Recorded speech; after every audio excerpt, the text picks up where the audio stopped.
اولاد آدم کی رہنمائی کے لیے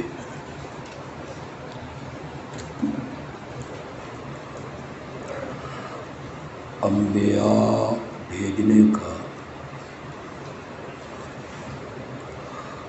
ایک سنہری سلسلہ اللہ نے شروع فرمایا۔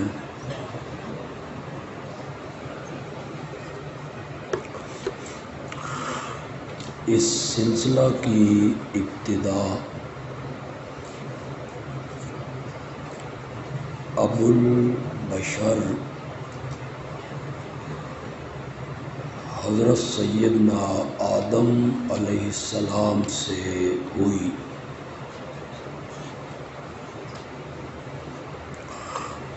اور نبوت کے اس سلسلے کا اختتام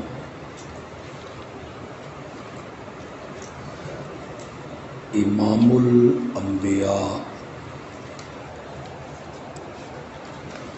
حضرت سیدنا محمد الرسول اللہ صلی اللہ علیہ وسلم پر ہوا۔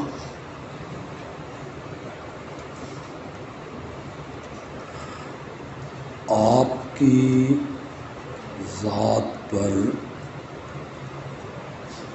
سلسلہ نبوت اختتام پذیر ہوا، اور آپ آخری نبی بن کے تشریف لائے۔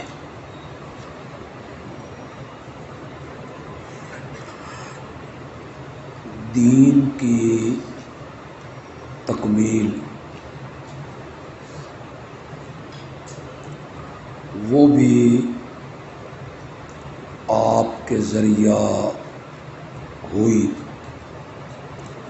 الیوم اکملت لکم دینکم، کہ میں نے آج تمہارے لیے تمہارے دین کو مکمل کر دیا ہے۔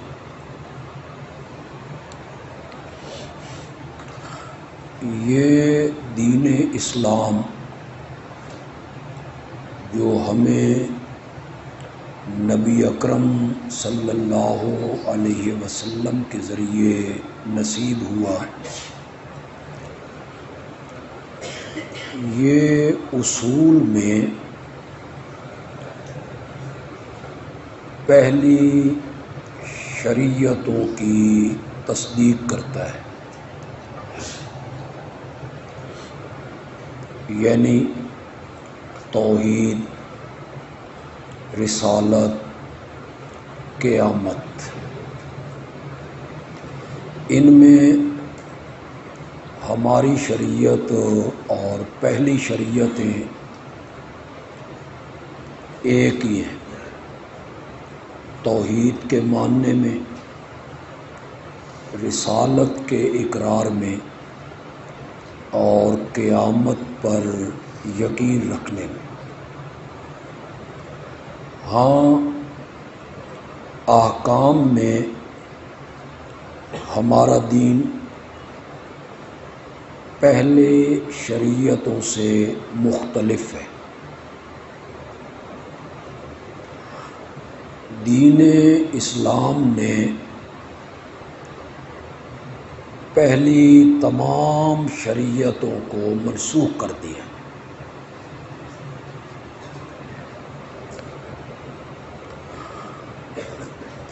قرآن و حدیث نے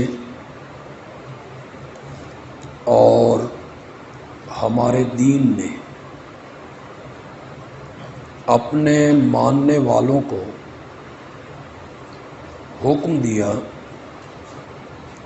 کہ اللہ اور اس کے آخری رسول کی اطاعت کرو۔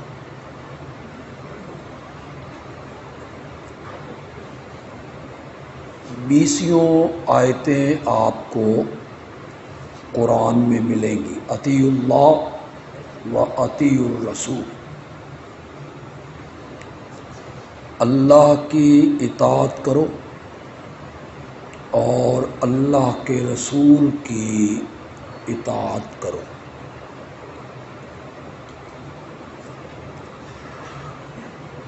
نبی اکرم صلی اللہ علیہ وسلم نے بار بار امت کو حکم دیا کہ اللہ کی اور میری اطاعت کرو۔ چنانچہ حجۃ الوداع میں جو آپ نے تاریخی خطبہ ارشاد فرمایا، اس میں یہی ارشاد ہوا، ترکت فیکم امرین وفی روایت ثقلین،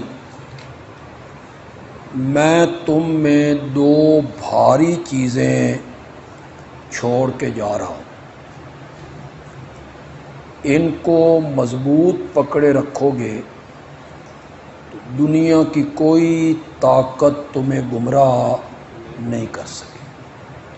کتاب اللہ و سنتی، ایک اللہ کی کتاب چھوڑ کے جا رہا ہوں اور ایک اپنی سنت، اسوہ اور زندگی کا نمونہ چھوڑ کے جا رہا ہوں۔ اب ہدایت انہی سے ملے گی، قرآن سے اور نبی اکرم صلی اللہ علیہ وسلم کی سنت سے۔ ان سے ہٹ کر اگر کوئی ہدایت کا طالب ہے تو وہ گمراہی کے رستے پر ہے۔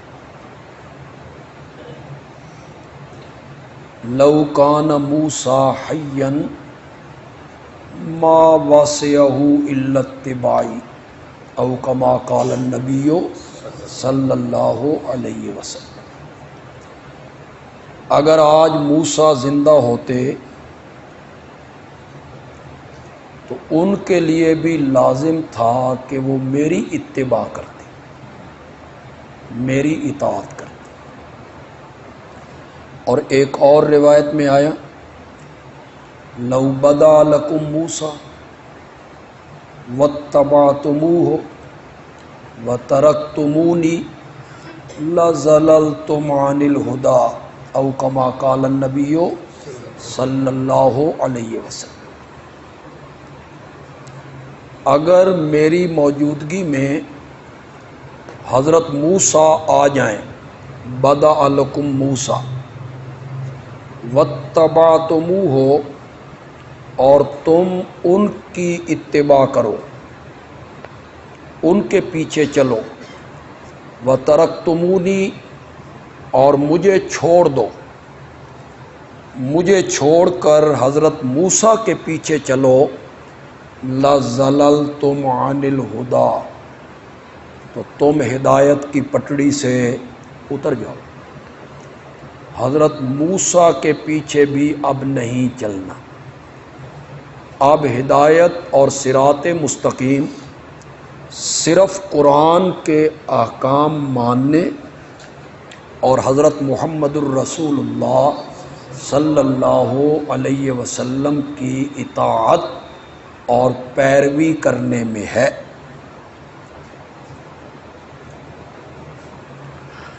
ہاں، ان دو چیزوں کے ساتھ میرے پیارے پیغمبر نے صلی اللہ علیہ وسلم خلفائے راشدین کی اتباع کا بھی حکم دی۔ علیکم بسنتی وسنت الخلفاء الراشدین المہدیین، تم پر لازم ہے کہ میرے طریقے کو بھی اختیار کرو اور میرے خلفائے راشدین جو ہدایت یافتہ ہیں ان کے طریقے کو اختیار کرو۔ جو کام خلفائے راشدین کریں گے وہ بھی سنت کہلائے گا، اور یہ سند دی ہے نبی اکرم صلی اللہ علیہ وسلم۔ یہ جمعے کی پہلی اذان حضرت سیدنا عثمان ذو النورین نے دلوائی۔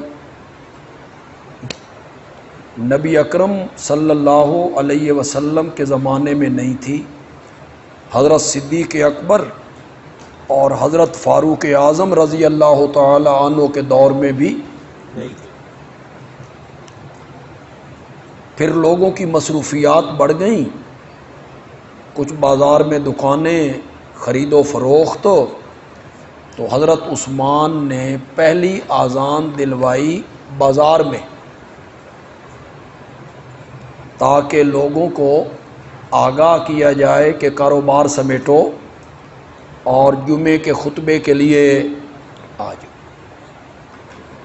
تو وہ جو جمعے کی پہلی اذان ہے جو حضرت سیدنا عثمان رضی اللہ تعالی عنہ نے دلوائی، اسے آپ بدعت کہیں گے؟ نہیں، اسے آپ سنت کہیں گے۔ کس دلیل پر آپ اسے سنت کہتے ہیں؟ کہ میرے آقا نے فرمایا علیکم بسنتی و سنت الخلفاء الراشدین آپ نے خلفائے راشدین کی کاموں کو سنت قرار دیا۔ تراویح کی نماز ہے، یہ جو جس طرح ہم پڑھ رہے ہیں، ایک امام ہے، پیچھے مقتدی ہیں، 20 رکعتیں ہیں، یہ حضرت سیدنا فاروق اعظم رضی اللہ تعالی عنہ نے اس طریقے سے اس کو شروع کیا۔ آپ کے زمانے میں نہیں تھا، الگ الگ لوگ پڑھ لیتے تھے، تو اسے آپ بدعت نہیں کہہ سکتے۔ نعمت البدعۃ ھذا، یہ اچھی بدعت ہے۔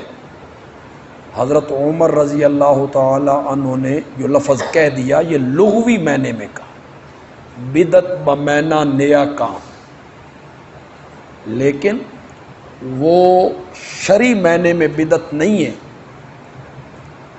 کیوں؟ اس لیے کہ جو کام حضرت عمر رضی اللہ تعالی عنہ کریں گے، میرے آقا نے اس کام کو کیا قرار دیا؟ سنت۔ علیکم بسنتی و سنت الخلفاء الراشدین المہدیین۔ یہاں سے کچھ لوگوں نے اپنی بدعات کا استدلال کر لیا۔ ایک بدعت حسنہ ہوتی ہے اور ایک بدعت سیئہ ہوتی ہے، اچھی بدعت اور بری بدعت۔ نہ کل بدعت ضلالہ، وہاں کیا ہے جی؟ وہ پوری حدیث کیسے ہے؟ ان خیر الحدیث کتاب اللہ و خیر الہدی ہدی محمد صلی اللہ، اس کے مقابلے میں گنا و شر الامور محدثاتها، ہر نیا کام نہیں۔ کون سا نیا کام؟ جو ہدی محمد کے مقابلے میں ہو۔ پھر ایک دفعہ سنیں، ان خیر الحدیث کتاب اللہ و خیر الہدی ہدی محمد، بہترین طریقہ وہ محمد عربی کا طریقہ ہے۔ اس کے بعد گنا کہ ہر نیا کام جو ہے وہ کیا ہے؟ بدعت۔ تو وہاں نیا کام بدعت کون سا ہوگا؟ جو اس طریقے کے خلاف۔ اور آگے فرمایا وَكُلَّ بِدْعَةٍ ضَلَالَةٍ وَكُلَّ ضَلَالَةٍ فِي النَّارِ اَوْ كَمَا قَالَ النَّبِيُّ صلی اللہ علیہ وسلم۔ تو آپ نے فرمایا ہر بدعت گمراہی ہے اور ہر گمراہی آگ میں لے جانے کا سبب بنے گی۔ کتنی باتیں ہو گئیں جی؟ ایک قرآن، وہ تو ہے ہی ہے، میرے آقا کی سنت، میرے آقا کا طریقہ، اور اس کے ساتھ ساتھ خلفائے راشدین کا طریقہ، خلفائے راشدین کی سنت۔ پھر قرآن نے صحابہ کی اتباع کا حکم دیا جی، سورۃ توبہ میں، والسابقون الاولون من المہاجرین والانصار والذین اتبعوہم بإحسان، سارے مہاجرین، سارے انصار، سبقت کرنے والے، پہل کرنے والے، اور پھر جن لوگوں نے ان کی پیروی کی، تو صحابہ کی پیروی کا سورۃ توبہ میں حکم دیا گیا جی۔ اس پر آقا کی ایک حدیث بھی سن لیں جی۔ آپ نے فرمایا میری امت 73 فرقوں میں بٹے گی، صرف ایک فرقہ جنت میں جائے گا۔ پوچھا گیا وہ کون سا فرقہ ہے؟ آپ نے فرمایا ما انا علیہ و اصحابی، جس پر میں چلا اور جس پر میرے صحابہ۔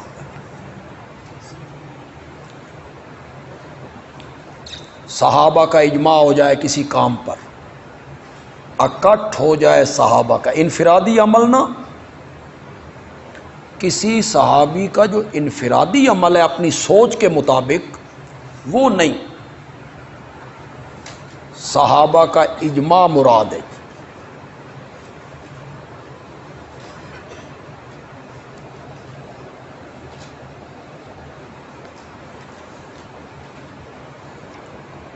میرے آقا کی سنت، خلفائے راشدین کی سنت، صحابہ کا طریقہ پکڑنا، اس کا نام ہے جی اہل سنت و جماعت۔ یہ جماعت جو ہے، اس جماعت کا نام ہے اہل سنت و جماعت۔ نبی پاک کی سنت پہ بھی عمل کرنا اور جماعت صحابہ کے طریقے کو اختیار۔